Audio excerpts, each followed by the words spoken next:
Now the grids can also double in size. And this is a smaller picture of the larger picture that I had before. And what you need to do here is to use the smaller grid. Now I've already established this, save some time.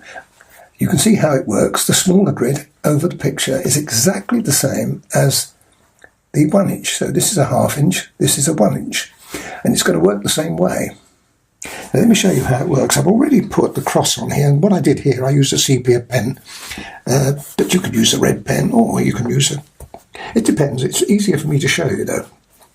Now let's first of all put the outline in. I'll do what I did before. I'll put this on here so that you can see both. Right. Now we come here, same as we did before, and the same lettering as well, so it makes it nice and easy for us.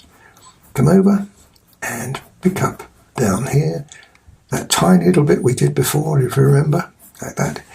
And then if we follow it through, I'll speed this up. Come through here, down here, to about halfway, that's about there. And then down the rest of it. And it's close to the edge here until it gets to there, and then we fan out. Anyway, I don't need to do any more of that. You've seen that. Now up here we come from again here across the corner to the eye, and then eventually link up with the face. Okay, like that. Now the eye. Now the eye, as you can see here, that's too big. This square here represents this square here. So what do we do with that? Well, what we do there is use the smaller grid. This is the 1/4 inch grid. The 1/4 inch grid superimposes on there. And now we have the same situations we had before, except now we want to make it larger. So we follow that inside there. I hope you can see that okay.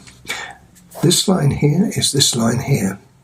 So we've got to get the eye in, almost all of it, in that box there. Now let's start the ball rolling.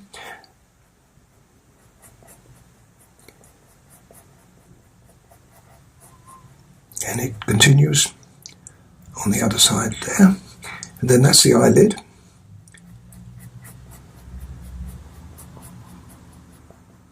And this, you can see, is quite close to the bottom.